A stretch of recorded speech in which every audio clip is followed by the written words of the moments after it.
It's January, so you have set yourself a bunch of goals and New Year's resolutions that you want to achieve this year. And here is why none of that is going to happen. So why don't you stick to your goals? It's because most of the time you're setting the wrong ones. Instead of saying to yourself, I'm going to read 12 whole books, say to yourself instead, I'm going to read 10 pages per day. And this instantly makes the task of reading a lot less daunting. 10 pages is like that. Another reason that you don't stick to your goals is because they're luck-based. I fell into the trap of making goals like reach 1,000 subscribers on YouTube. So what should you do instead? What you should do is make only actionable goals, and any goals that are luck-based, change them into actionable goals. That way, they're in your control. So rather than hit 1,000 subscribers on YouTube, you should change it to post once a week on YouTube. But by far the most important reason that you don't stick to your New Year's resolutions and goals is because you don't give them enough time to grow into a habit. I bet you didn't know that 40% of what we do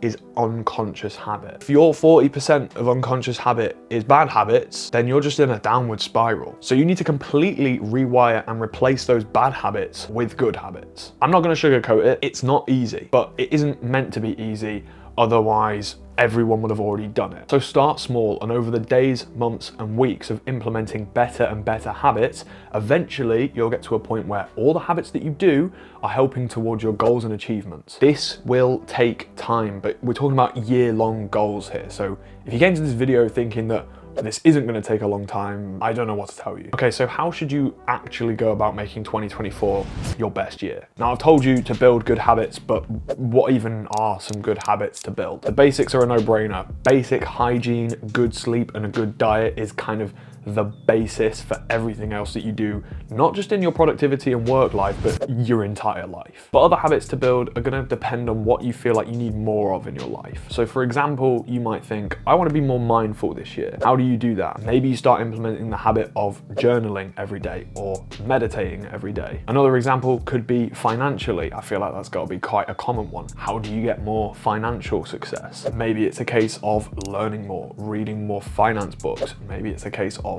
doing better in your work, trying to push for a better career. So to delve into the habits that you should build, you kind of need to do a bit of self-analysis on what you actually want and then implement habits that are going to push you towards that. So that's kind of habits covered, but I actually want to give you some more useful techniques that are going to assist habit building, but also just be really useful for productivity in general. We aren't perfect. We've all missed that gym session. We've all neglected those chores that we didn't want to do. But what is really bad for you is if you let it spiral out of your control. Good habits can compound upwards and lead to success, but the opposite is the same. Bad habits can spiral downwards and lead to shit.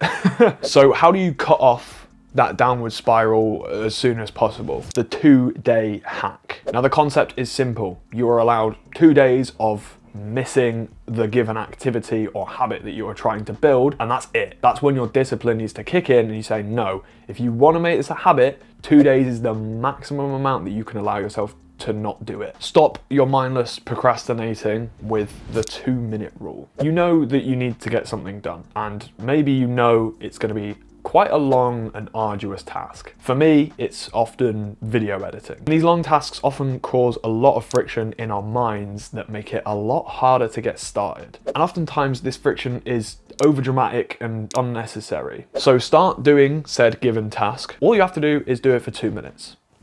That's it. Oh, easy. And if after those 2 minutes, you're still like, nah, I'm not in the mood for this, cool, do it another time. But what you'll find in 80% of cases is, oh, all of this friction that I've built up in my head is completely pointless and over dramatic. And normally you'll end up working for way more than 2 minutes. Each day, I want you to give yourself 2 to 3 main tasks to complete. Call them high priority tasks, call them profit tasks, call them non-negotiable tasks, whatever is more likely to make you do them, call them that. And unless there's some sort of emergency, you need to do these tasks every single day without fail. It is a non-negotiable. Humans react stronger and more passionately to the idea of losing something more than the idea of gaining something. And you can use this to your advantage with an accountability partner. It could be a friend, or it could be your entire social media following. That is just what my friend Ollie did. So you've got a coach for accountability, and you've also got a business mentor for accountability. Tell me what you're doing with Instagram.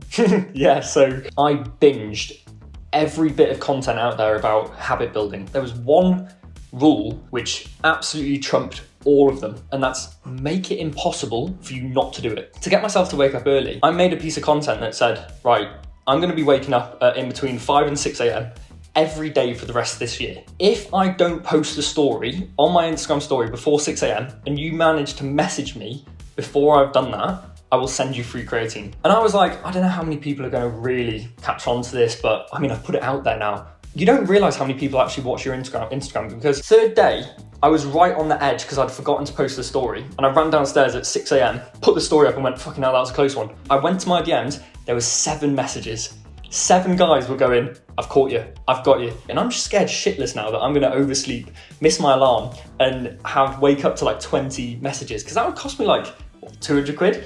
I'm scared of that. I'm scared of that, right? I'm not gonna wake up after 6 a.m. for the rest of this year. Like, it's not gonna happen. I've made it impossible. And that is the number one best way that I've ever found as to breaking a habit. Your to-do list is shit. You've got a mismatch of different notepads, lists, and calendars and sticky notes everywhere. It's just all unorganized. So that is why I highly recommend that you find a method that works for you. For me personally, it is bullet journaling. Bullet journaling is a super powerful way to organize and do all your to-do list stuff. I made an entire video about bullet journaling, so go and check that out if you want your 2024 to be the best year possible. I also want to recommend a couple of books on this topic that are really going to help you out if you want to get a deeper understanding. Atomic Habits by James Clear, I think it is, and The Compound Effects by Darren Hardy. They're literally off the top of my head, so I hope that I've got the authors right. But either way, check those books out, check the bullet journaling video out, and I will see you in the next video.